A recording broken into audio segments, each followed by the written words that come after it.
Oh my gosh, podcasts. What a thing to exist in the world. It's like the radio, but forever.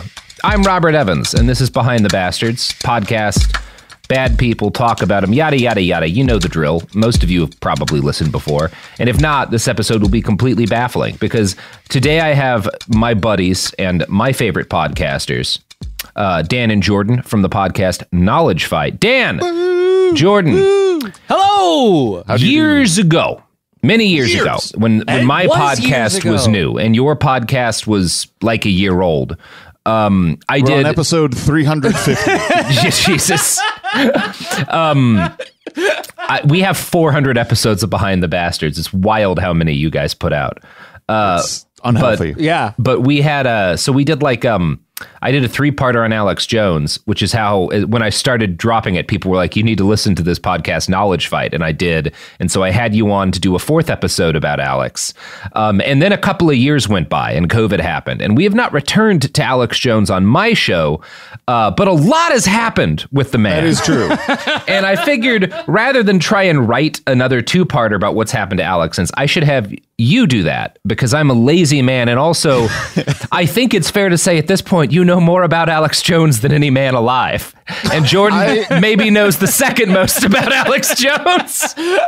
Jordan is blessed with a shorter memory, so he's forgotten a ton about Alex Jones. You could say that I've forgotten more about Alex Jones than any man alive. That is hard to argue with.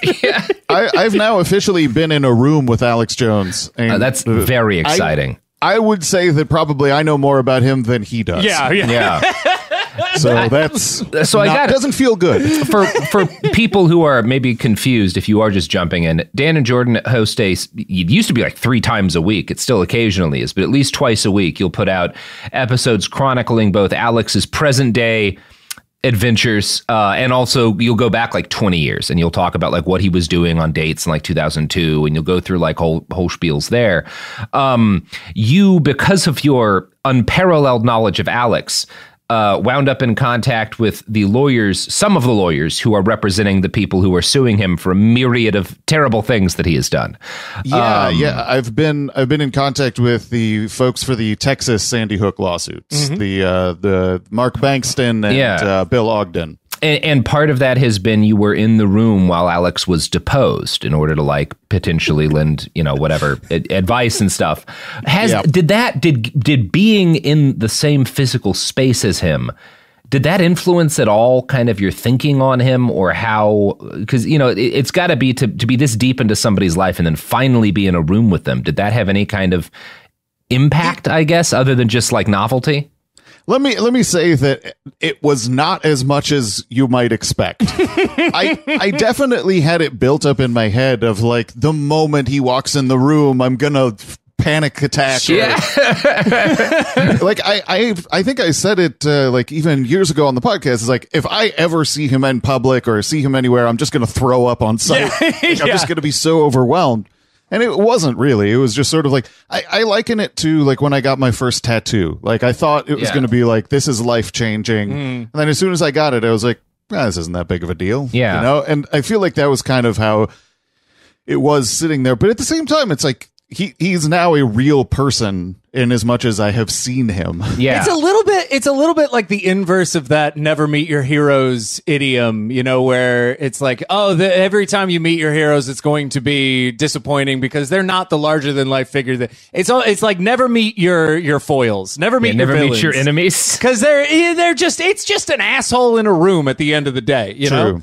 Yeah. And I think that most of the things I could take away from being there actually are just the same things you'd get from watching the deposition, which is just like, he doesn't know shit.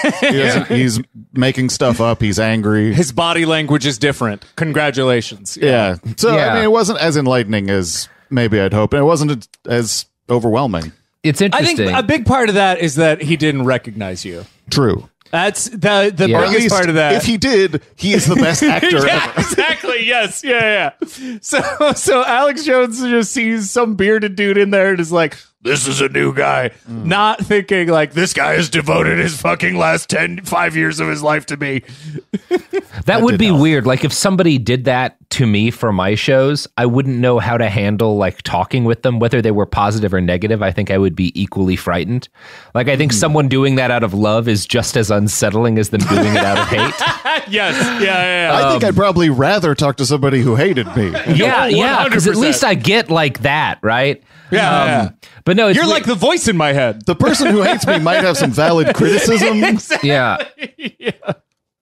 So shall we? Where do you want to start here, Dan? Well, I kind of driving figured the bus. when we discussed the idea of doing this, I kind of thought about it. Like we could talk for hours and hours if we wanted to get granular with stuff.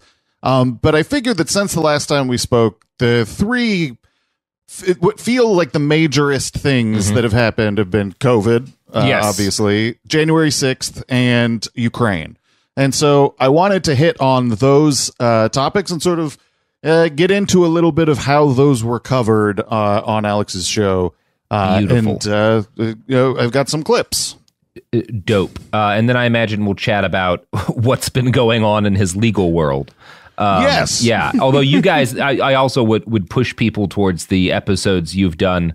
Ooh, somebody's having fun with a car where you are. That's true. I will also push people towards the episodes you guys have done with the lawyers who are going after Jones and just kind of chronicling the court cases, because there's a lot of depth there. But yeah, let's start with what you want to do first. All right. Well, I figured we would dive into the beginnings of COVID-19. Right. Back, when we were talking about it as the coronavirus, the novel coronavirus. Right. I remember. I miss those days. It was a simpler time. When you make a friend and the first time you meet them, they give you like the name they use at work, but then you find out they've got like some sort of nickname that everyone calls them that's close to them, and you like divide your friendship up with them with like, oh, this is when you were Aaron, but now I know you're ball hair Billy or something like that. Yeah. You nailed that. Dan was the same way when he found out I was DB Cooper. That blew his mind. Yeah. I still haven't gotten over how you're ball hair Billy. A lot of people don't know that, including the FBI. So, who is the primary audience of our podcasts?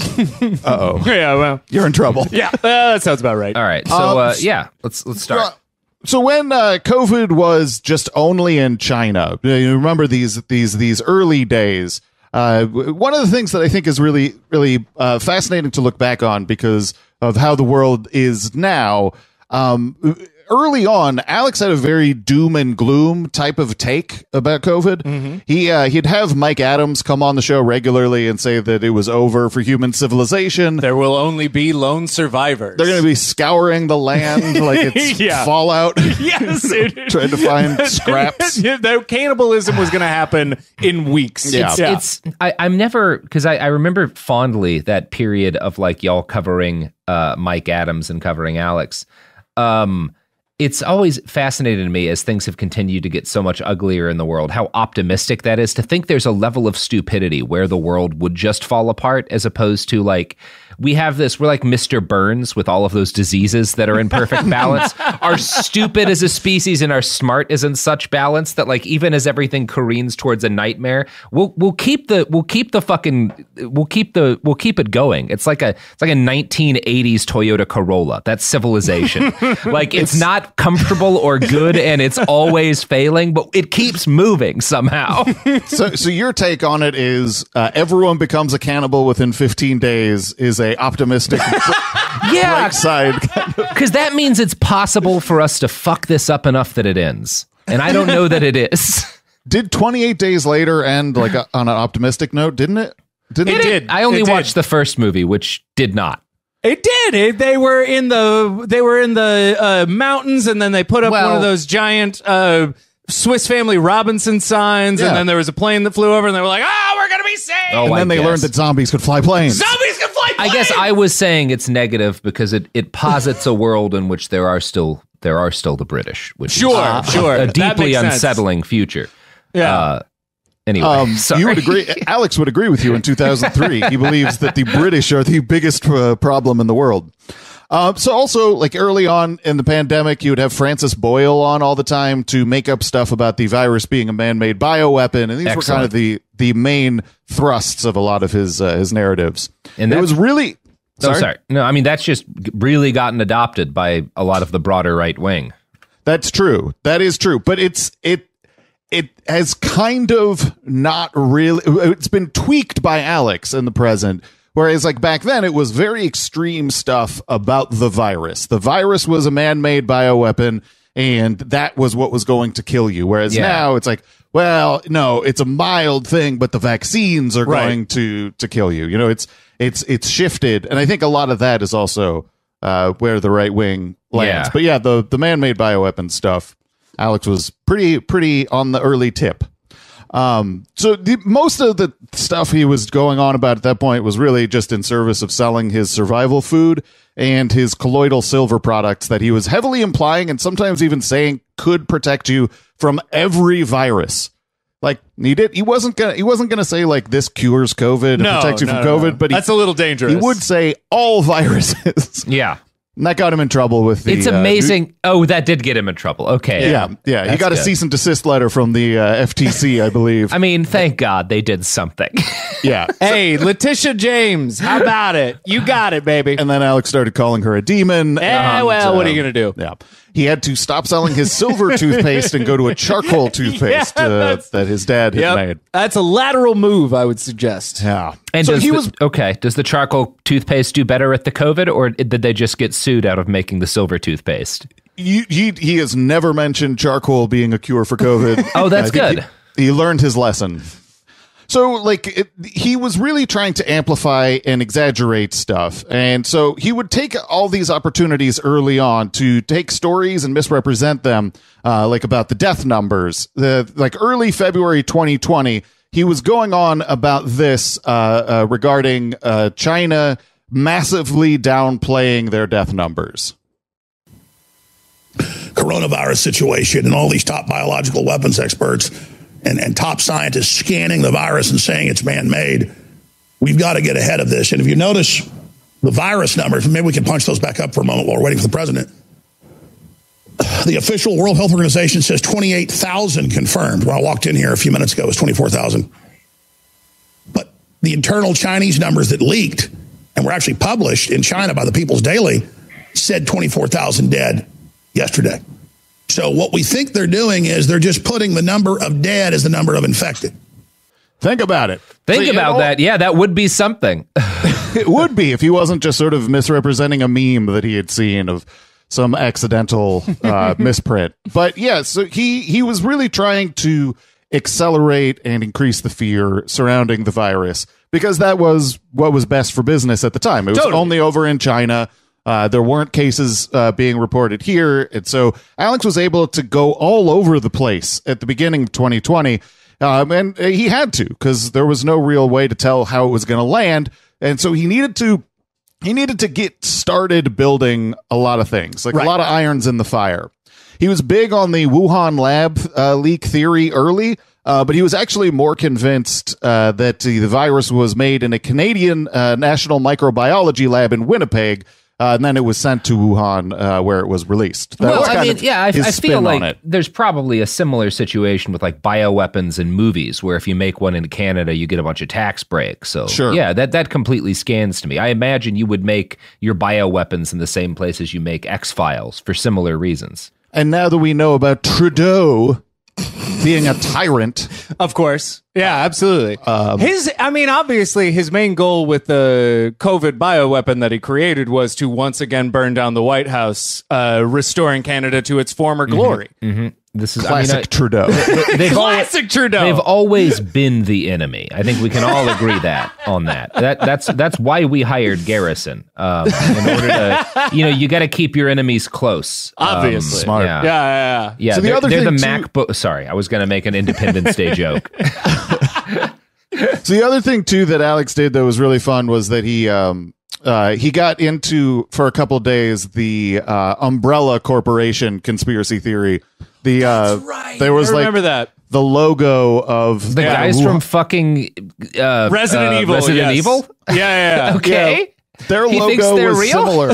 Yeah. No, there was somebody. Do you remember the person who tried to turn Raccoon City into Yep. like, okay, so if you anagram these words It and spells add Corona. and add like 2 letters, it's Corona. And also, there you go. It's Resident Evil predictive programming. It was there all the time. Yeah. 'Cause I that's shot like a a zombie thing in he Resident Evil believes, 5 right? one time, and that was Fauci. You have to like Alex believes that like the evil globalist cabal like sneak hints about the future into media, right? That's like Yeah. a thing for him. They have to do that. Yeah. It would be It's part of the interdimensional contract the demons have with the with this universe. Yeah, it's like lesser magic. You have to. People have to give permission. It's extremely funny that like the demons would be like, all right, you can put together a plague that kills 6 million people, but you've got to signpost it 25 years earlier in a video game for the PlayStation 1. You've got to put it somehow a hint to it in the cool spot video game. The main problem is that fiddle contests went out of style, so nobody had any way to fight back against them. Yeah. We will know that this is true when it turns out the actual cure for COVID involved mixing a bunch of herbs and solving a puzzle. Fauci just couldn't get that puzzle solved. It could be that you need to put Ebola in a jar with some booze. That's the way to that's do the it. cure for COVID. That is what Mike Adams believes. Yep. All right, please continue. Yeah. Alex misrepresented preprint studies that would later be retracted in order to prove that the virus had like telltale signs of human creation. But one of the theories he was pushing hard early on that he has intentionally forgotten about since was that the virus was a race-specific bioweapon. This bio attack is race specific, targeting specifically Chinese military age males. And then almost all the people infected and almost all of those dying are males. Yeah. So early on, because the virus was predominantly in China, Alex was pitching this narrative that it was a race-specific bioweapon. There were all kinds of theories about like what the point of it would have been. And I want to remind people that Alex is always right. Always. 99% of the time. That is and what one he of the says. Things, you can find it on Twitter. Plenty of people, they'll point out that, hey, listen, whatever you say about his politics, his predictions are 99% Shockingly accurate. Always accurate. That is It's like crazy. the Joe Rogan crew keeps saying that. And it's like, he was saying they were going to kill every military-aged Chinese man with a plague. And it's interesting because like at this stage, he's saying that it's like a NATO kind of conspiracy against China, basically. Well, he kind of thinks it's the globalists. Yeah. And maybe they're doing it because China sends fentanyl to the United States. And so Maybe. it's like payback. Or there was a period of time where he was thinking that maybe it was that China wanted to decrease their population, so they did it to themselves. Yeah. It's That was interesting. an interesting take. His attitude on China is always so mixed because it's both like they're the ultimate, enemy because communism, but also like they don't like gay people and, you have to respect, that they do this thing or that thing. Like he weirdly goes back and forth on China. He also appreciates that they don't like Muslims, but then whenever it's convenient for him, he will bring up how they're oppressing the Uyghurs and try and score points off it because he's a piece of shit. Yep. Yeah, at least like the weird tankies are consistent on that point, as opposed to Alex just kind of wishy-washing back and forth depending on whether or not they're doing something shitty he likes. Mm-hmm. Yeah. So I brought along another clip about the race-specific bioweapon, and it's just sort of like Alex explaining why that might happen in China. Mm-hmm. But it's serious, and they're covering up what's really going on, and it's just incredible to me that it's so obviously a bioweapon and that it's so obviously race-specific on record for Chinese men. I mean, it's so specific. The Chinese genome is so close. Only other group maybe as closely related for a large population is Koreans. What? And so They're made for a race-specific bioweapon. Yeah. You don't want to use a race-specific bioweapon that, say, kills a mongrel, which we think of as a bad term. It's a good term. Genetically being able to fend off against things. Everybody knows that pure breeds it easier. And so look at British royalty and people. They're very sickly. They're very mentally ill. I'm not knocking Chinese folks. They're real smart and got some great attributes. But on average, there's problems with being inbred. Yep. So Wow. This feels great for me because listen, here's why this feels great for me, and I just need the world to hear this as much as possible. The number one complaint we get about our show is me being too loud and screeching and such. But it's a reasonable. How do you reaction. not to that? Like that? I know. No, I mean, if you're a giant racist, it is to your advantage to think a landmass and country as large as China, with the history it has, is only Han Chinese people, period. Yeah. Well, like, and there's no other, And like a single family of, as opposed to like, no, there's like, it's an incredibly diverse, there's all kinds of different like ethnic groups in China. What There's you don't understand of languages and shit. No. You don't understand. Shi Huangdi murdered everybody. That wasn't him, and now that's China. I wonder how much of this is like people mishearing kind of the statistic about like how many folks are descended from Genghis Khan and being like, oh, they're all related. And I was like, no, that's not the case. No, stop it. I think that could be part of it. I think it's also a generous explanation. Yeah. That's very kind that of is you. That is me being like, he's not just being racist because he thinks everyone looks the same from a map like a fifth of the planet's surface. Yes. Yeah, correct. That's the take I have. Well, that's what Alex is operating off of. Honestly, guys, that is we've covered a lot of like professional racists. Like Alex is professionally like Alex is racist and does other things professionally. We've covered a lot of guys who are like professionally racist, and this is one of the most racist things we've ever had on the show. That was quite something. Honor for It is so surreal to hear that, because at this point, I mean, that to me is like a relatively milder version of where it can go. Yeah, he gets worse. I feel like George Lincoln Rockwell would have been like, well, this is just factually wrong. Robert Ford would have been like, this is factually wrong. Yeah. Oh, God. Yeah, so he has abandoned this narrative now, obviously, for obvious reasons. I mean, I assume because Americans have such a high death toll, it would be very hard to. Yeah, I think once the virus spread to a lot more countries than China, this kind of narrative became really silly, and it became really transparent that it was based in sort of a racist idea. Oh, yeah. And he moved on.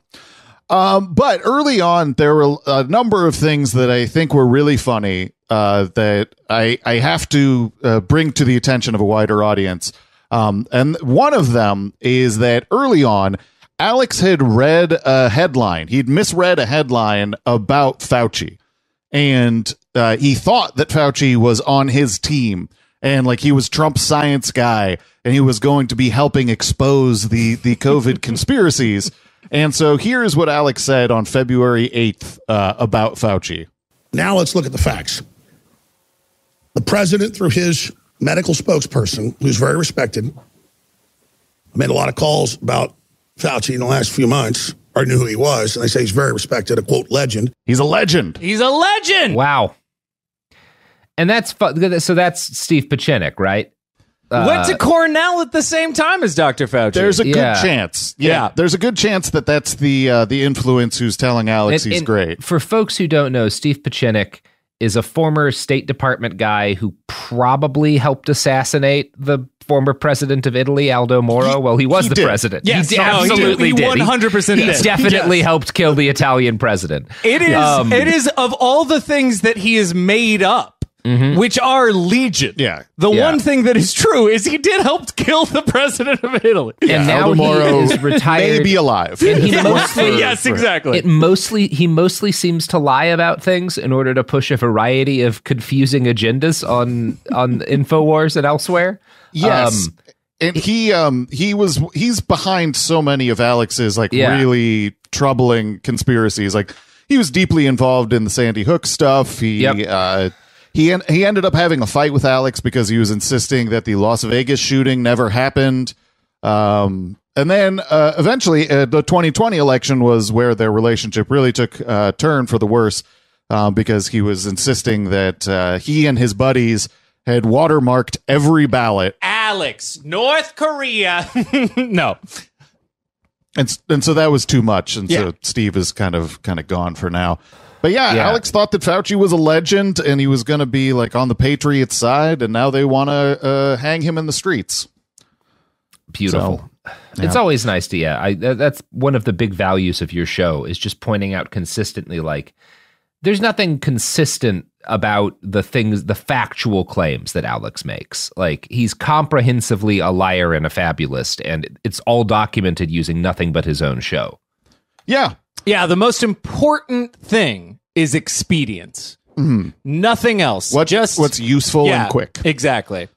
So this next clip is actually of the pre-mentioned Steve Pieczenik, because I think that when people write the history of COVID, this is going to be a really important thing for people to remember. Yeah, we have a coronavirus coming in. For the most part, we will be safe. I can guarantee you. Is because I treated a patient a month ago. It was really the first case of the coronavirus before it was ever reported, of a gentleman who met with a Chinese individual and got the pneumonia and was treated with high doses of antibiotics. And I happen to know this individual very well because that individual happens to be me. Saying to the Public Health Service and the Attorney General, get your act together. Yep. So Steve Pieczenik was patient zero in the United States. Steve Pieczenik was patient zero in the United States. He cured himself with antibiotics. Antibiotics, yes. Correct. Wow. Well, this is critical. We have a lot of COVID historians on the cast, so I'm glad we've gotten this out. This is canon. It's really nice to know that we don't have to worry about the coronavirus, that it's going to be okay. It's not going to be a big problem. I am super 2 years glad. On from that clip. Let me travel back in time and tell myself that I won't be spending the next 2 years barely leaving my house because of a earth-shattering plague. It'll all be cool. That's good to know. It is one of my favorite things to imagine Steve Pieczenik during any pandemic throughout history just explained it. Listen, Alex, tuberculosis shouldn't be called consumption. What I did is consume the virus. That's how it works. Wow. We are going to continue on this, but first, you know who loves Steve Pieczenik? Who's that? The products and services that support this podcast, because they know if the Italian government ever starts leaning a little bit to the left, Steve Pieczenik's going to come in. He's going to kill that motherfucking president in Italy, and we're going to keep those products flowing through the Italian countryside. You know, here's ads.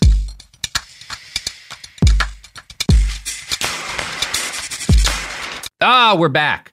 So Steve got in the news recently, right? There was some shit. Yeah, what was Jordan actually looked into this a bit more than I did. Let's talk about this a second, because this was kind of a big story.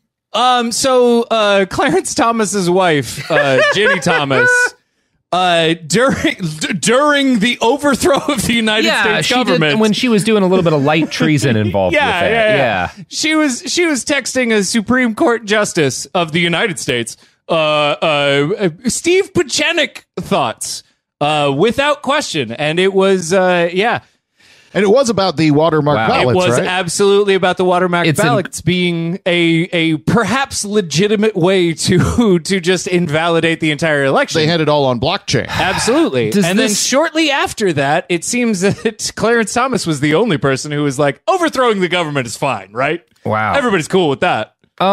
Does this suggest, because, you know, Stevie P has been in the mix long enough that I could just see her having known him from his State Department days, because I highly doubt it. No. So do you think she caught him on fucking from the Alex Jones show?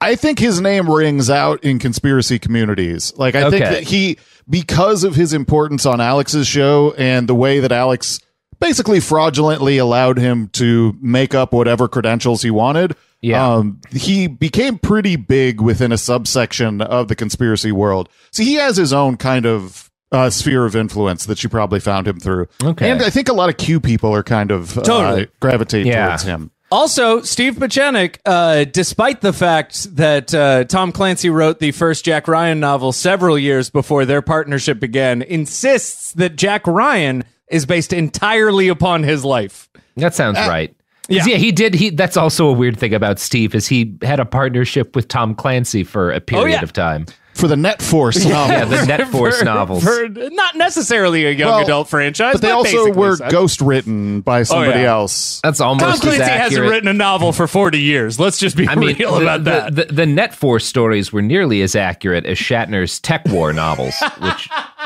Which is quite accurate. Yeah. I mean, what's really funny about Tech War, if I'm remembering correctly, they're basically like future detective stories, but the center of every book is that this guy is incredibly divorced and keeps having custody battles with his wife. It's really funny.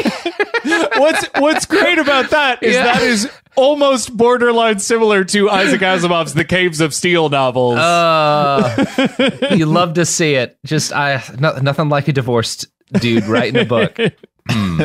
Let's get Elon Musk to write a sci-fi novel. That'll be that would be a hoot. Let's not. Okay, so let's move on. Sure. So as we're leaving off, we're getting sort of to the point where cases are starting to rise in the United States, and at that point things had to change because the narratives that Alex were building at that point, they weren't possible to sustain in an environment of sustained spread in multiple countries. People who aren't Chinese would be catching the virus, and there goes the race-specific narrative, for instance. Plus, Alex doesn't want actual panic. He wants people to be on the edge of panic, but still somewhat able to keep living a normal life so they can afford to buy his products. Making the audience directly and irrationally afraid of the virus would make them more likely to take public health guidance seriously. It wouldn't be good for Alex's market, so the main emphasis was always to use the virus to push fear about something else.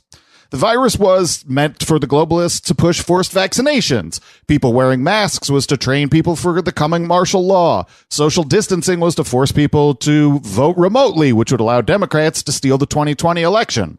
These were the kind of ways that the tentacles grew out from the base of where the narratives began. Yeah, what I would even argue is, because we did go back and look at when the Ebola outbreak happened in the United States. And Alex was treating the initial days exactly the same way he did with the Ebola outbreak. The only difference being, of course, that it was handled appropriately instead of the response to the virus being overtaken by Jared Kushner and millions of people being sentenced to death. So it's a little bit different. And a certain amount of luck. Yeah, and a certain amount of luck, yes.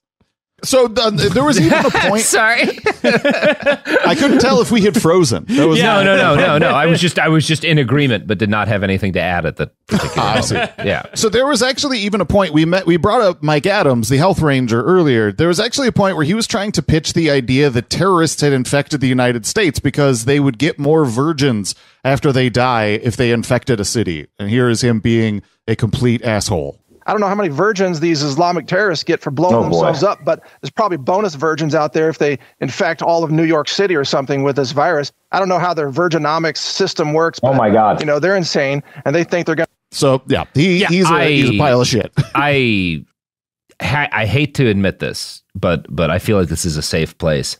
I kind of think the term virginomics is hilarious, and I may steal that. I may take that one the next time I have to write about incels. If you start talking about virginomics, that's a brickin'. Yeah, that's what I will say. That's fair. That's fair. There's Reaganomics, there's Freakonomics, and there's Virginomics. Everybody knows those are the three pillars of American society. And Reagan was a freaky virgin. He for sure was. That is the face of a man who never fucked. Yep.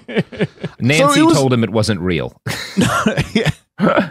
So everything was really sloppy, and if you were listening and paying attention to Alex's show back during these periods, it would be really hard to nail down what his position even was. And even if you did, it would have changed a bunch since then. Like, it was constantly in flux, and it wasn't really ever... It's just...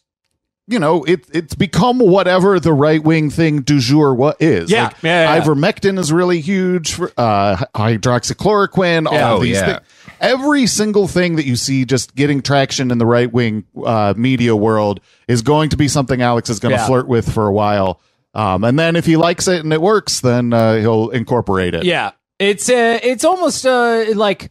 The idea of Alex being that, his self-professed tip of the spear or having any sort of leadership over the conspiracy theory community was completely abdicated.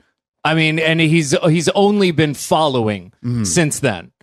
Well, yeah, when he tries to lead, it ends up with like that Raccoon City stuff. Yeah, that'll happen. Umbrella Corporation. Or that time where he was briefly leading the assault on the Capitol before bailing. Sure. Yeah. Well, we'll get to that here in a minute. Yeah. So like I think if you look at the early days, it's very interesting to see the ways that he floated these narratives and he had these things in place and then circumstances forced him to change.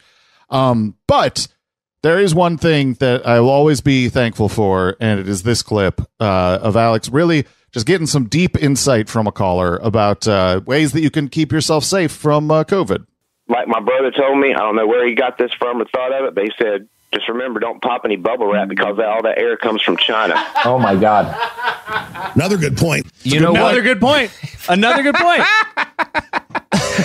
That's, you know what's nice about that is I'm not sure exactly how that's racist, but it is. But it's also like, it's the kind it's so dumb that you can laugh at it as opposed to like a lot of as particularly with all of the, I mean, I guess it does feed into a lot of the horrible anti-Asian hate crimes and stuff, but I don't know. I just can't take seriously a guy who's so paranoid about China that he thinks the bubble wrap is full of deadly Chinese air. Like, well, his brother told him about it.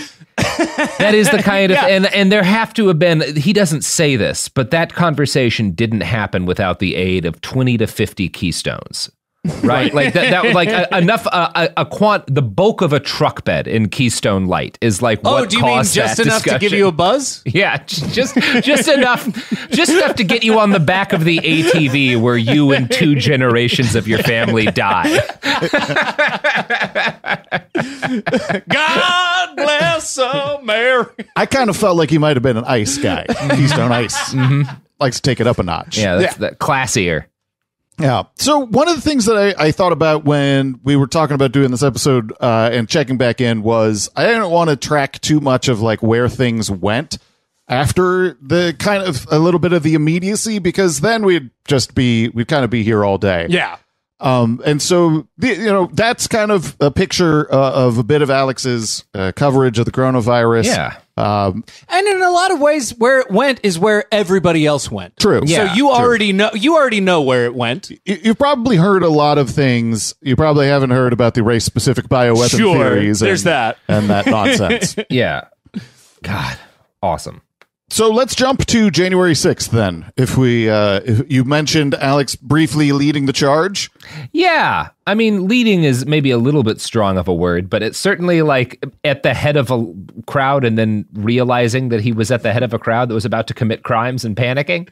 Would that be accurate? I think when you have like a bunch of people who really want to overturn an election and you're chanting 1776. Yeah. It does. As I often am.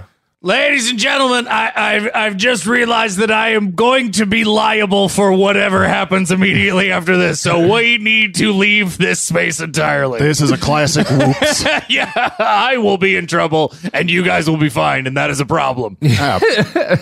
So what I wanted to start with is I wanted to look at the lead up to January 6th and show some of these things that were happening. Like Alex was deeply involved in the various groups that would end up being at the Capitol, and some of them were potentially engaged in seditious conspiracies to stop the election from being certified.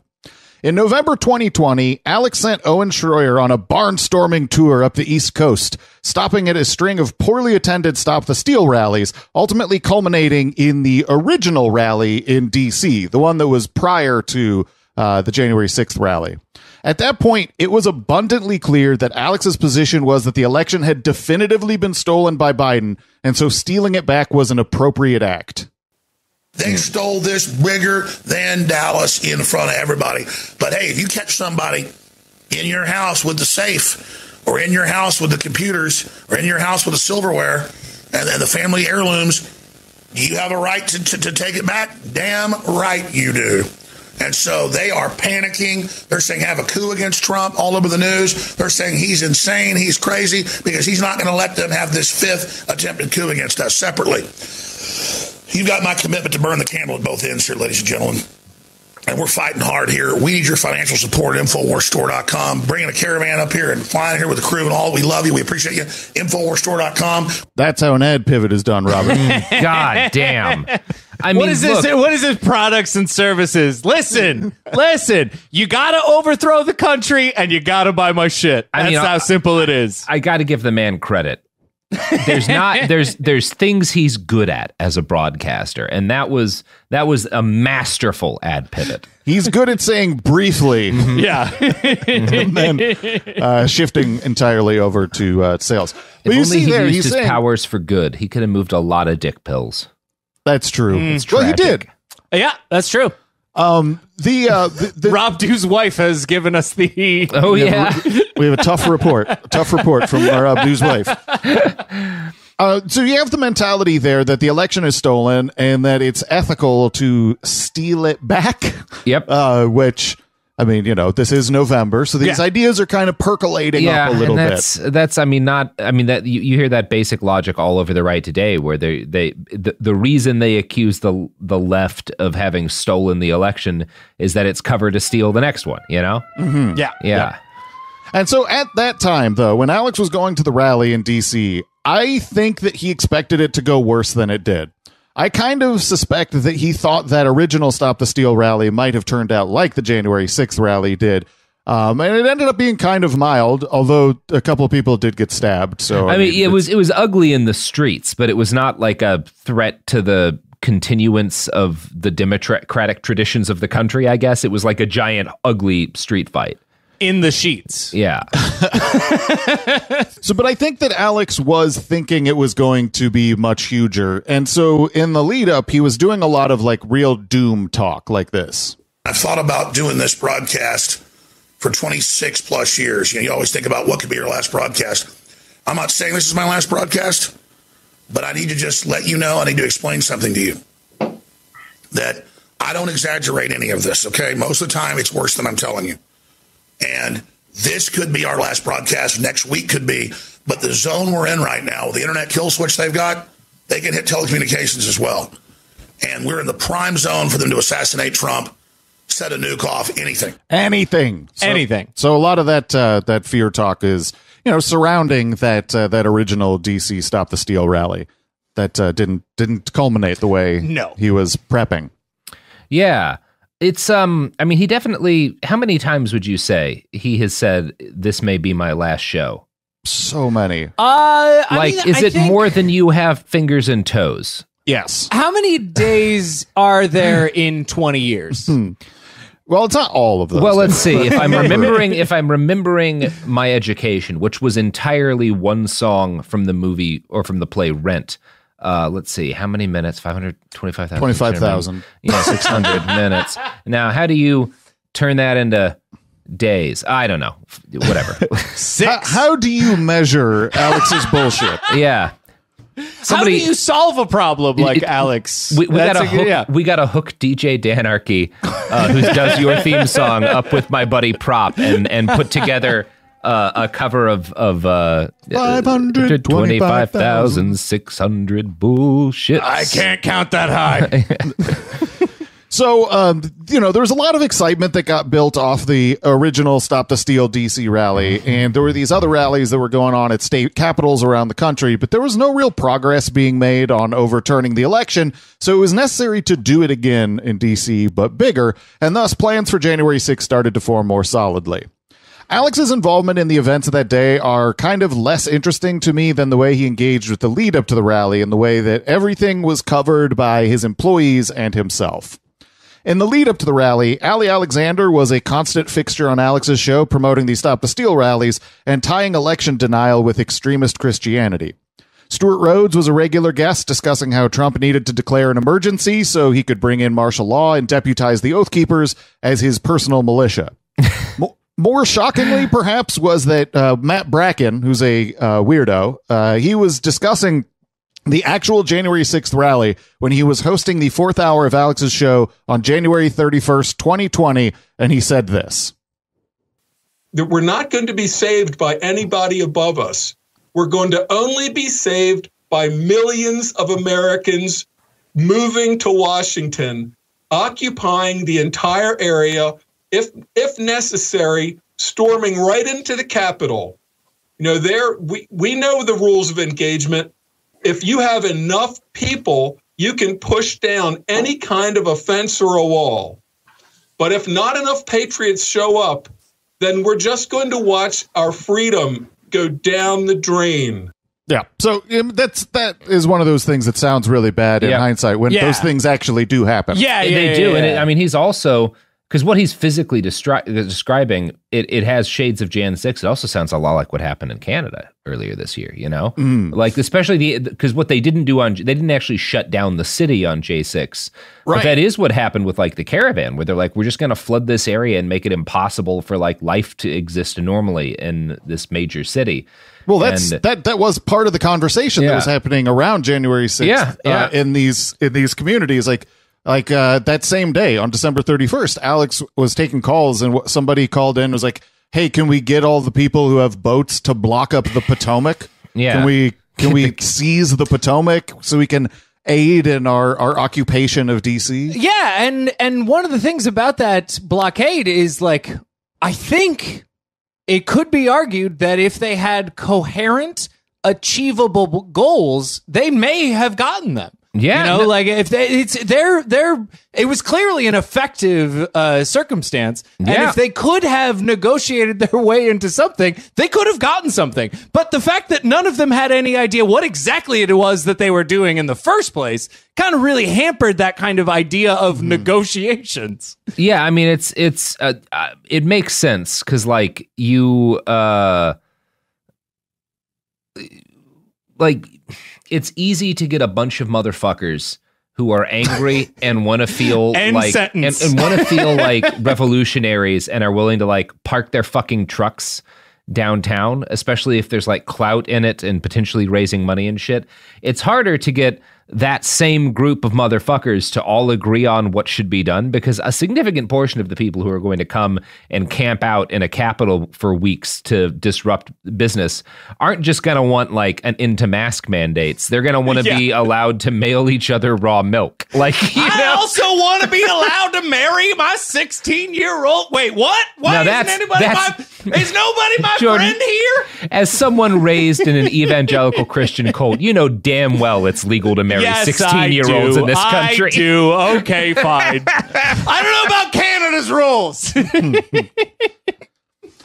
All right. So in the days leading up to the 6th, Alex had guests on his show like his alleged constitutional lawyer friend, Robert Barnes, who was, like, directly suggesting that Trump should just pretend to also be president, even though he had lost the election, no matter what, because he's the rightful leader of the country. So why not fake it? We'll talk about what Trump's role should be if they effectively steal it. He's got to never concede and just be the president in absentia, in exile, and just keep building the movement against him. Do you agree with that?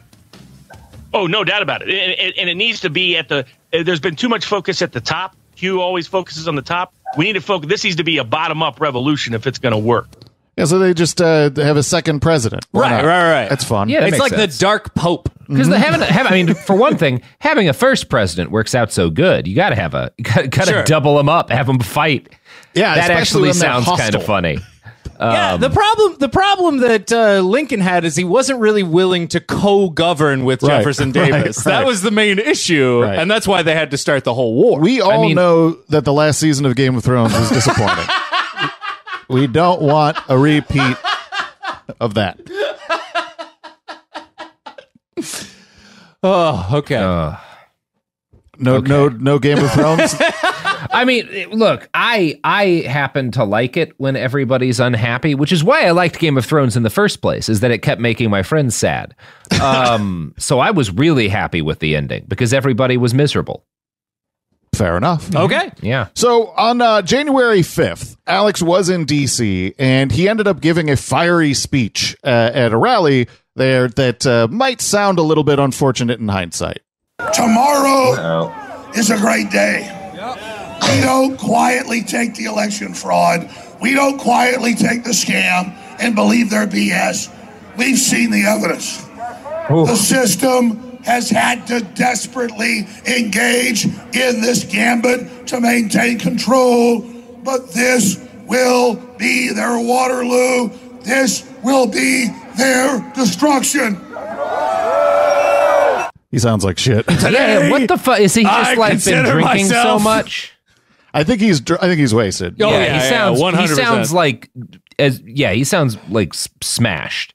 Yeah, I think he was drunk, and probably his cardio isn't what you'd want it to be. And so, he can give a speech that's kind of rousing, but at the same time, there's a staccato nature that's necessary because of the breaths. You know what we don't talk about enough is the fact that he used to be jacked.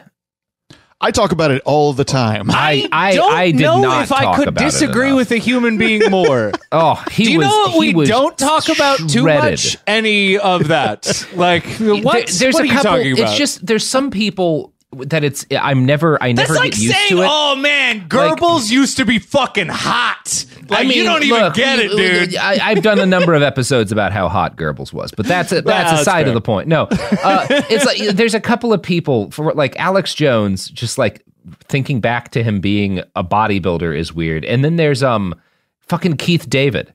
Who like, I've seen in a bunch of things, watching him in Community and being like, that motherfucker beat the shit out of Rowdy Roddy Piper. Like he was yoked. Like he wasn't just muscly, he was like wrestling jacked. It's just weird that's Keith David. Yeah, he's incredible. He's just one of those people where every time I see him in something now and I think like, that motherfucker was shredded. Yeah, I think that everybody gets really blown away when if they haven't seen those pictures of Alex as a muscly young man. Yeah. And to think it's just underneath there. He's somewhere in there, somewhere in all of that. Underneath that thick neck. Yeah. Except you can only get it to it with a knife. There's no amount of exercise that could get there. He has buried that Alex the same way Steve Pacinic buried Aldo Moro. Yeah. Mm-hmm. So that night, January 5th, they had some speeches, and also Owen Schroyer, Alex's number 2, second in command, his Riker. He filmed himself hanging out with some Proud Boy associates, and they were burning a Black Lives Matter flag on the streets of D.C. Peacefully. Yes. This is why, what's his name would wind up doing like 6 months in prison. Enrique Tarrio? Yeah, before the most recent time that he's went to prison. Back the last time before this time that he went to prison, it was for this. Yeah, because he like stole someone's Black Lives Matter banner, which kind of implies that Owen bought his. That it does, which is very funny. So on the actual day of the rally, Alex and Owen Schroyer were in D.C., so that just left Harrison Smith as the on-air talent, in quotes, that was at InfoWars, so he hosted all day. If you watch his coverage, it's abundantly clear that he was pumped for the possibility of a siege of the Capitol. And when it did happen, he was basically, celebrating the home team doing their biz. Here he is, like in the lead up to what's going on at the march. All right, folks. So Donald Trump coming up next. Alex Jones leading the march to the Capitol. It's all happening, folks. It's January 6th, 2021, and the revolution, the Second American Revolution, has begun. So yeah, it's a Second American Revolution. What's going on? Also, let's just remind everybody that cake did not have anything to do with this particular clip. No. Cake was not involved in the overthrow of the United States government. Let's also remember that while the January 6th rioters were certainly going for speed, they were not, in fact, going the distance. That is true. They were not all alone. Mm-hmm. No, they were not. In their time of need. Although they Q with them. I cannot find anybody who would really be like, I am the biggest Cake fan, but I also cannot find anybody who does not know the lyrics to at least one Cake song. It would be the funniest thing we could have done with this episode is that from that point, we just for the next hour and a half talk to each other in Cake lyrics. Oh man, I have got too much of a short skirt to be talking about Cake. Mm-hmm. Yeah. So on air that day on the 6th, Harrison Smith obviously was very excited about what was going on, and he decided to commission a symphony in C. It's another Cake song. Oh, right. Yes. I suggested this and then realized half of the Cake songs I know are them covering other people. Oh, know you were just going to be like, I will survive. I'm going to be honest. 30% of the songs I think are cake songs are actually They Might Be Giants. Sure. Maybe a tonic song in the mix there too. Yeah, a couple of them. So, but Harrison was very much celebrating, and as the images started to come out of people rushing the Capitol, here was his take on that. But Americans are mad, and so when they stage elections These incredible in folks. Venezuela, Live updates from Alex Jones. More on the other side. The Capitol has fallen. The Patriots are in control. The Patriots are in control. The boy. Capitol has fallen. The Capitol has fallen. Yeah, there was a deeply celebratory mood on Harrison Smith's coverage of the show. What's funny about was- that clip is that in an alternate reality, that's what plays in like the 30-second opening before it fades to like a bunch of people in a bombed out city huddled around their rifles waiting for the government forces to come in. Yeah. No, this is a real situation where Harrison is trying to argue that sheep go to heaven and goats go to hell. That's right. Yeah. They shot their shot. You know, like that coverage is exactly what you would expect someone to do if that whole taking over the Capitol had succeeded. Yeah, no, totally. It does. It sounds like a broadcast from an alternate. It's like if Orson Welles had written this, you'd be like, perfect. Or this is like, amazing. If it's like in Man in the High Castle, totally, 100%. You're getting a glimpse through the veil. Yeah, or if it's like Shadow Stabbing, which is apparently a cake song that I haven't heard. Did you just look up cake songs? You're cheating? You know what, Dan? Cheating. That's literally what I typed into Google. Because as this bit continues, I'm realizing I don't know as many cake songs as I think I do. I think I might be tapped out myself. I was really unprepared for this bit to continue going. I mean, it's crazy to me that you guys, because from what I can see, both of you have very healthy breasts. Thank you. And that's a cake bit? Okay. On my Italian leather. So how many? This is going to go on. You know what? In my Google results, Italian leather sofa is one of the songs. Well, you know, Jordan, I'm not sick of you. Which is apparently another cake song. I don't know that song. I appreciate that. Boy, I don't know enough cake songs. Fashion Eagle. Isn't that the album? Comfort Eagle. Comfort Eagle. Fashion Nugget. Fashion Nugget is that sounds like a cake song. Yeah. All right, this bit must end. Yeah, it really has to at this point. You know what would be a good end to this bit, Robert? If we went to an ad break. For cake? Yeah, for cake. Cake is the primary sponsor of our show. So, you know, don't kill a goat because they're already doomed to hell, I guess.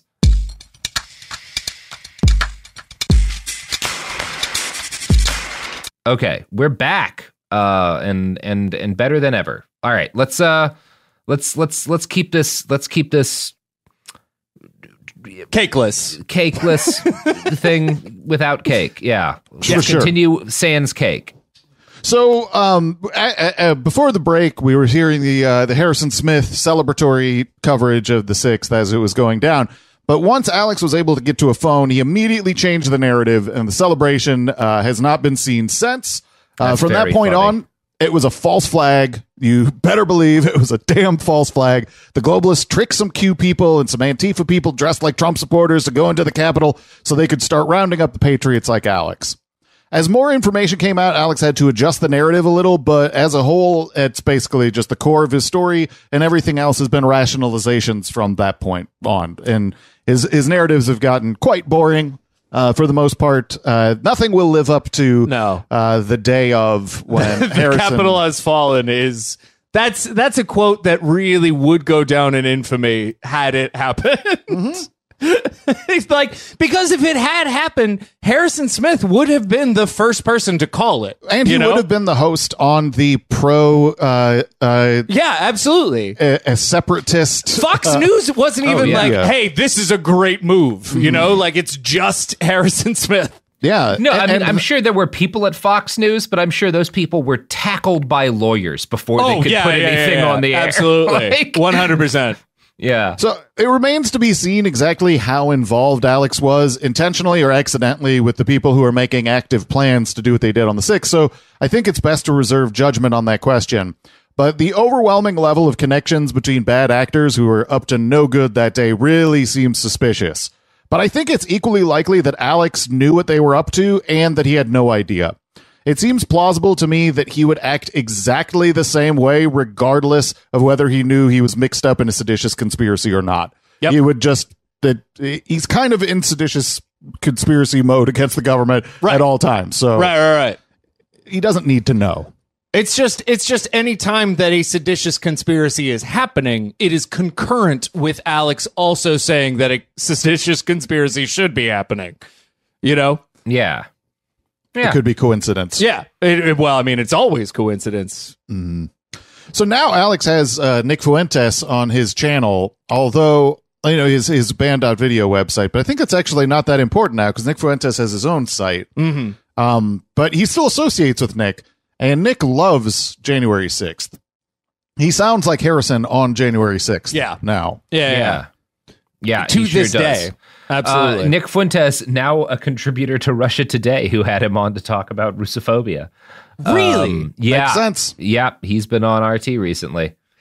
I mean, doesn't that suggest that you're really desperate? Doesn't that suggest that, like, you might you're not getting be a 25-year-old about, asshole or whatever? You're getting a 25-year-old Nazi. You're getting discount. You're getting like the Kirkland brand George Lincoln Rockwell to like come on and talk to you. Absolutely. I'm pretty sure they've interviewed Mike Adams in the past. That makes Lionel's sense, been though. on forever. Lionel has been on forever. But Lionel's grandfathered in as royalty. I don't know. I don't know if they have much standards over there in terms of who Max Kaiser had a show. That's fair. So yeah, I think that the rest of Alex's playing out of his January 6th conspiracies has been, again, the same way. It's sort of, it tracks with a lot of the same stuff you see in the broader right-wing media landscape. Although he does have to do a little bit more gymnastics because of his close associations with people like Stuart Rhodes. You know, when he gets arrested for this conspiracy, and in the the charging affidavit or the indictment, there's so much information in there that Alex is like, I don't really want to deal with that. I have to pretend this isn't here. I mean, I can't imagine what it would be like to have somebody who you've had as a guest on your show so many times be arrested and indicted for seditious conspiracy. That would be a little bit difficult to work around. That would definitely cause some problems if that were to happen. Like if one of you were to be arrested for seditious conspiracy, I would be really. I mean, I would honestly, knowing you, probably be proud. But anyway, and it would be Jordan. Yes, absolutely. And it would be Jordan. I really appreciate you leaving open the possibility that it could be one of us. So. I do tend to assume you commit your crimes as a unit. We solo. Yeah, we solo on the crime. That's crime like wise. Yeah. I was gonna make a comic book reference, but I know about as much about comic books as I do about cake, apparently. So Jordan's gonna have a save on this one. Oh boy, it's a lot like in Sandman issue 22. When I got nothing. Maybe I'll do the collector series reference. Sandman issue number 22 is my favorite cake song. So we want to jump ahead to the Ukraine business. Yes. So more recently, this has been something that I think we could all agree is a major world event. It's a pretty. I mean, yeah, I would say like a giant land war in Europe breaking out is moderately important. Important. So earlier this year, on February 8th, Alex was leading the show and really getting excited about how Putin was threatening nuclear war over Ukraine. And he insists that it's because they're attacking Russia. Ladies and gentlemen, this is a maximum red alert. Vladimir Putin has officially threatened worldwide thermonuclear war. If NATO continues their invasion. Red alert, maximum alert. Tune in now. Spread the word. InfoWars, the most banned network in the world. NATO is attacking, and Putin's going to nuke people. Yep. And we're stoked about this. This is a man with honesty as his guiding principle. Nothing but the greatest of leadership. It's the most banned network because they're the most accurate. Absolutely. There's going to be a nuke, and Alex is actually kind of thinking we deserve it. He was in one of those moods on the 8th, so he's kind of gross. Most of us will just get knocked down and maybe the roof cave in on you, but when you come outside, you'll be breathing all that delicious radiation, and of course the power won't be coming back on for years if you're lucky. So that's where we are, and we're an evil, decadent, satanic society, and I guess it's time to die. Well, okay. Yeah. So he does that a bit. He every now and again gets into how sinful we are, and we deserve to die. You know. I mean, look, I don't do it for religious reasons, but I will admit every now and then, like when I'm, I don't know, briefly stuck in line at the grocery store, I'll think we do deserve to just all nuclear hellfire. Any time, you know, when it happens is whenever I'm ringing up a product at one of the auto checkout things, and then it like fucks up and I have to wait for someone to come. That's when I'm like, just take us now. Just drop the bombs. End it all. I think having those quiet moments is fine, but lashing out at your audience emotionally like that, I think is maybe a little bit tackier, maybe a little gauche. I mean, one thing I will say for traffic. One of the great things about being bipolar is that you're so used to suicidal thoughts that whenever they come for such like, you know, like, oh my God, this guy in traffic, I'm just going to kill myself right now. You're like, that's a good thought. I'm just going to let that go. I'm going to smooth through it. You don't go on, say, a radio network and are to like, millions of people. How about if I want to die, everyone has to die? Yeah, project it to on everybody. Yeah. So 10 days later, on February 18th, Alex had sort of evolved this narrative. And now the situation that he was reporting is that Putin is just trying to stop Western forces that are going door to door, killing people in the Donbass region. Russia has tried to not escalate things. And Putin has tried to play things down so that hardliners don't engage in a coup against him. Of course. But he's gone ahead and just come out and said what we already knew. There's a massive Western offensive attacking Russian-held areas of eastern Ukraine, and they're engaged in genocide. They're going house to house, taking people out front of their houses and killing them. And this is all being done, again, as a provocation, just like in the last duel, where they're slitting the women and children's throats across the river to make them come across to lose the bridge. And that's a historic thing that's actually in the record books. It happened, and they lost the battle. They lost the war. We have to let them attack these people. And these people have chosen this route. And I want to pray for them and support them. They're not going to slit the children's throats, but because that will be too much. But that's the kind of stuff they're engaged in. Also, I should point out, Alex saw the last duel the night before. Yep, that does sound like he just watched the last duel. Yep. Yeah, it's important to remember that any geopolitical event is very similar to the last movie Alex watched in some way or form. He brought it up like 3 times on that episode. Well, you know, the last thing I watched is that show with Josh Brolin where there's a big hole. And this does have a lot in common with that because I also would like to throw Alex into a giant hole. Sure. The last movie I saw was that Shia LaBeouf movie, Holes. Another movie with a similar message. Yeah. Holes, good. That is what I took out of Holes. Make a joke about seeing that band.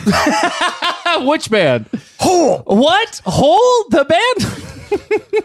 So on the 21st of February, Alex played Putin's entire speech that he gave, which is the speech where he was laying out the rationale for eventually attacking Ukraine. And Alex interpreted this incredibly incorrectly, thinking Putin was just saying that he didn't want any trouble and he just wanted to do business with Ukraine. He just wanted, look, if you want to join the West, that's fine. That's fine. Join the West. Just do business with us. Come on. Wow. And, you know, I don't see how you see any fault in Putin, what he's saying. I mean, it's all historically true. Stalin's horrible. Lenin's horrible. We're sorry what we did to you. Blah, blah, blah. What do you want to, I mean, blah, you blah, know blah. It's coming. You want to be under George Soros or you want to be your own country? We don't want you. We want to do business with you.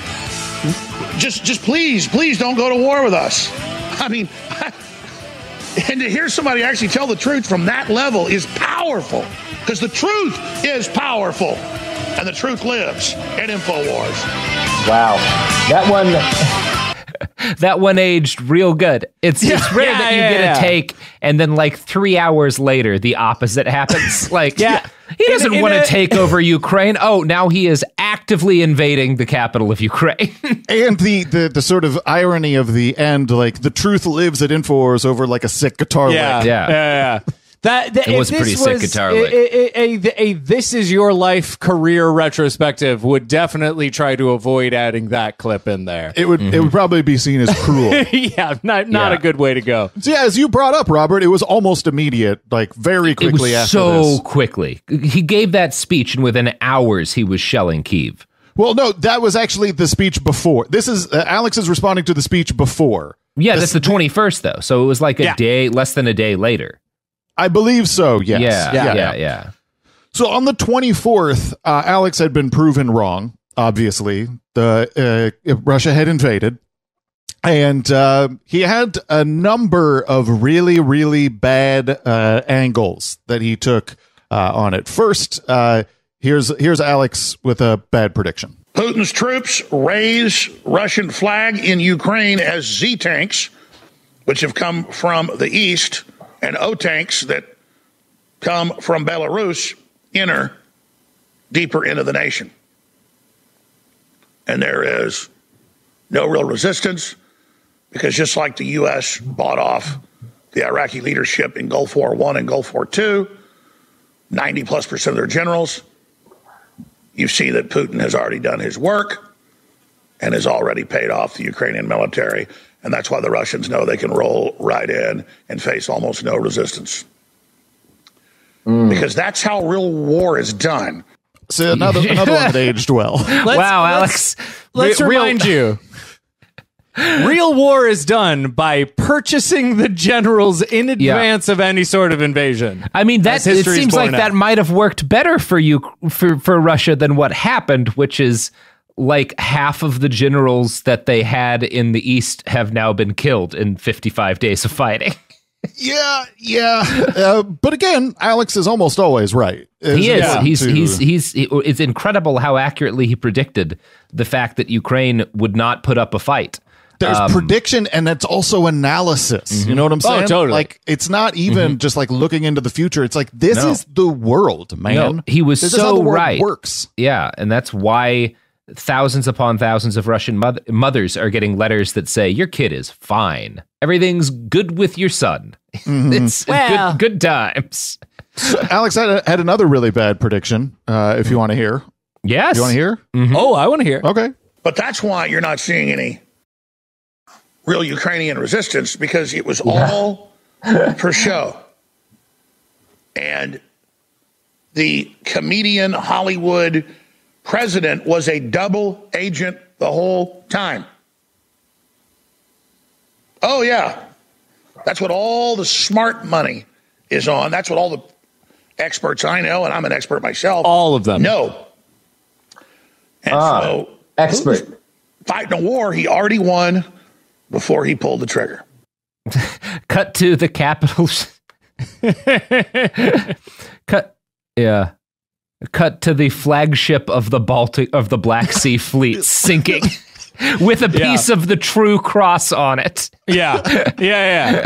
It's almost comically wrong. It's embarrassing. It's impressive. There's a degree to which I'm kind of in awe of how incorrect it is. Most people can't be that wrong about the statements they make. Right. Especially considering the irony being that if one were to argue that, I think I would argue that Zelensky's background as a media figure has done him more service, and Ukraine more service, than any sort of like ace administrator could possibly do in this exact circumstance. Well, yeah, I mean, I think it, and ironically, so like one of the things that Russia is famous for is like the I think it's called the Gerasimov Doctrine, which is like kind of broadly speaking what they did in Georgia and then in Ukraine in 2014, where like you have this hybrid mix of military forces on the ground, but also propaganda and disinformation that's meant to like stir up confusion and justification, controlling the media narrative. Yeah. And or at least disrupting it. There's been this big idea with Russia that like, well, a big part of our military effort anywhere is going to be the information war, which they just like shat their pants on as soon as they started shelling Kyiv. But because I think he does have such a background as a media figure, Zelensky was not a particularly impressive president before the war started. But right. I think he has his media training has made him an effective war leader, because this is the first war where that's the most tactical value that a president of a country can have in this situation. Absolutely. You definitely don't want, I mean, frankly, you don't really want any president dictating strategy no, or because that's not what presidents do. Yeah, exactly. He has had a battlefield impact, I think, just because he's really competent at media stuff, because he's he's a media guy. Yeah. You guys are both going to sound so foolish when it comes out that he's a double agent. Yes. That will tear us down. I feel so we will, in sad retrospect, this will be our Harrison Smith moment. When Alex is proven right.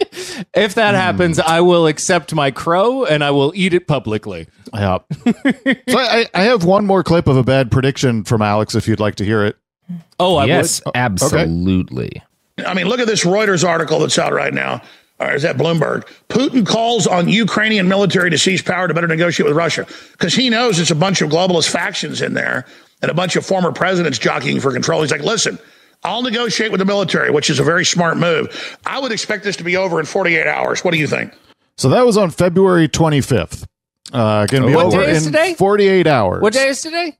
We're recording this on April 16th. Ooh. He was a little bit off. Yeah, slightly. Yeah. So since that point, Alex has done exactly what he always does, and that is that he's become more or less a stooge for whatever Putin says. He plays defense for Russia at just about every point, and he goes out of his way to sow doubt and soft sell narratives that things like atrocities that happened in Bucha were fake.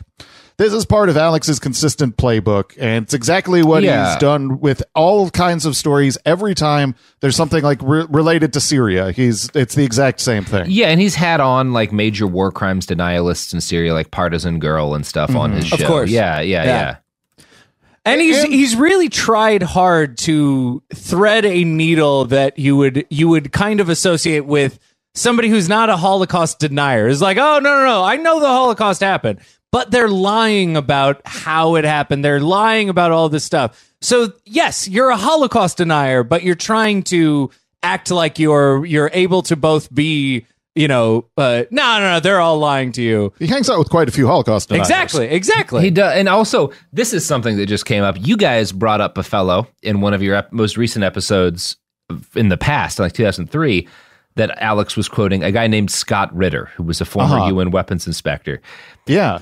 Do you know anything else about Scott Ritter? Because you didn't say much else about him. I'm wondering, because I may get to tell you some interesting facts about Mr. Ritter. I sure as fuck don't. I may not know all that much. So he was quoting him because about stuff Ritter was saying about like the Bush administration's lies going into Iraq and whatnot about Iraqi WMDs. It was specifically in context of a article about the quote the fake British secret society within the police. Yeah. Oh, right. Well, Scott Ritter today is like a major war crimes denialist. He did a lot of like there were no chemical weapons attacks in Syria. He's a Bucha denialist. He's regularly on Russia Today and quoted by like the Gray Zone, and he is also a convicted pedophile. He has been the subject of 2 police sting operations because he keeps trying to fuck 15-year-old kids. Jesus. 2? Yeah. 2. To catch a predator would have gotten this guy on 1. He is a real piece of shit, Scott Ritter. Wow. That just goes to show you that, like, even like when I don't overturn some rocks, there's even more. Our episodes could be longer. Oh, yeah. Yeah. Dude, the problem that so many people have said about our show is it's not dense enough. Yeah. So that's kind of where I left off with the clips about Ukraine. It's beautiful. Some of the stuff that's happened since has also been the same kind of stuff that you see in the right wing media. You have the biolabs conspiracy. Alex was jumping on board with that, and basically every thread that gets pulled by Zero Hedge or Gateway Pundit is going to be mirrored and echoed and exaggerated on Alex's show. Absolutely. He's become. I mean, we've talked about him as this part of the bullshit laundering machine, where some obscure nutbag throws out some nonsense, and then that's picked up by Zero Hedge or the like, and they just water it down a little bit, and then that's picked up by Alex. There was a time where Alex would be the crazy weirdo who's relatively obscure, coming up with some bullshit, or it would be a guest on InfoWars, or maybe it would just be something that one of his people found on a creepy message board. Yeah, or something. Totally. And now it is literally him. I mean, just lazily ambulance chasing headlines. But I think one of the things that makes the immediacy, one of the reasons I focused on like when these things are happening, is that it does kind of demand you figure this out. Figure out what you're going to say about this, because you're fucking live on air right now. Totally. And you got to say that Zelensky's a double agent. You got to do something. You got to figure this out. And I find that to be like, necessity is the mother of invention. Sure. And when you got to say something, right? It's that's really interesting to me. Yeah. I mean, for Alex, he can never live in this space of like, we'll find out, or just wait and see, or this is developing. It is always, I know exactly what's happening today. It's part of my current scheme that everything is happening around that I've had, quote unquote, for 20 years. Yeah, if everything's connected, nothing can be a surprise. Exactly. And then, you just change the narrative when you need to, because you always need to. And then pretend you didn't. Hey, you've never changed the narrative once. Yep. Well, this has been quite a tale. I don't know about all of you, but I feel actually terrible. That was the hope. I'm significantly. I mean, I did, broadly speaking, know a lot of this because I listen to your show constantly. I do watch it, but that's not something you put up online. I just am stalking you. But, I mean, you can hack into anybody's webcam, really. But you also may have forgotten about hacking. The theories about Chinese specific bioweapons. That I had not remembered. Good Lord. So, this has been a hoot. We're going to come back later this week, and we're going to talk about Alex's legal adventures. But first, Dan and Jordan, you want to plug your pluggables? What did we plug? We have a website. Drop a P up in this B. All right. I mean, I've heard of us on knowledgefight.com. That's correct. Yeah. We're also you can find us on Twitter. Yeah. It's at knowledge_fight, and I go to bed, Jordan. I'm setting up an Etsy store. I'm not actually doing that. He is not. But I should. I like making buttons. You might. That's all. Well, this has been quite a time. Go with Christ. Vaya con Dios. Behind the Bastards is a production of Cool Zone Media. For more from Cool Zone Media, visit our website, coolzonemedia.com, or check us out on the iHeartRadio app, Apple Podcasts, or wherever you get your podcasts.